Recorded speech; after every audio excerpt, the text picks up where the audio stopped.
faqad faza wama alhayatu dunya illa mata'ul ghurur. Hii aya inatakiwa kila siku ikae mbele ya macho yako, kwamba yoyote atakayeepushwa na moto akaingizwa katika pepo Allah subhanahu wa ta'ala, huyo atakuwa amefaulu, kufaulu kuliko kuwa kukubwa.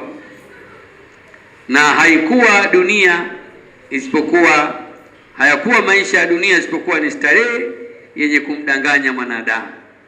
Haya ndio maneno ambayo Mwenyezi Mungu Subhanahu wa Ta'ala ameeleza hapa.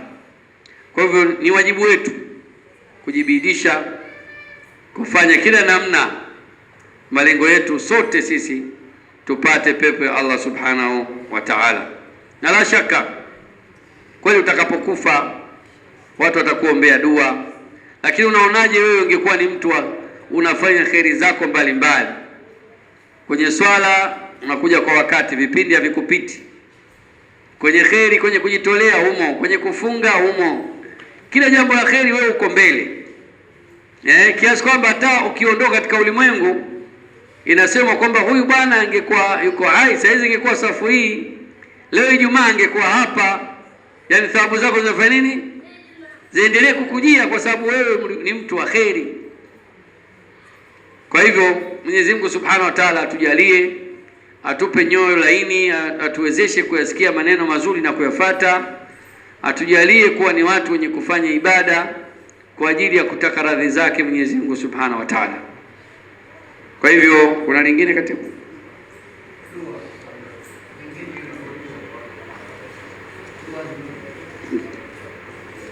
Ananiambia hapa katibu, mchango wa mama huyu umepatikana 35. Sasa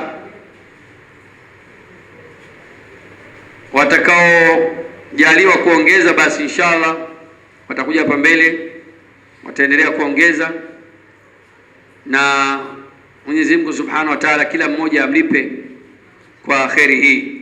Allahumma jal jamana hadha jaman marhuma wajal min ba'di tafarruqan mu'ayyadan ma'suma ولا تجعل فينا ولا معنا شقيا ولا محروما. اللهم نسألك موجبات رحمتك وعزائم مغفرتك، سلامة من كل إثم والغنيمة من كل بر والفوز بالجنة. اللهم احفظنا من الحسد والحاسدين، اللهم احفظنا من العين والعائنين، اللهم احفظنا من الشياطين، اللهم احفظنا من كل ذي شر رب العالمين. اللهم افتح لنا أبواب رحمتك، اللهم افتح لنا أبواب رزقك. اللهم إنا نسألك الجنة وما قرب إليها من قول أو عمل، ونعوذ بك من النار وما قرب إليها من قول أو عمل.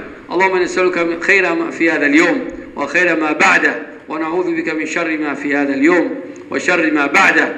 اللهم نسألك خير ما في هذا اليوم، بركته ونصره وفتحه يا رب العالمين. اللهم ربنا آتنا في الدنيا حسنة وفي الآخرة حسنة وقنا عذاب النار. اللهم اغفر للمؤمنين والمؤمنات والمسلمين والمسلمات الأحياء منهم والأموات.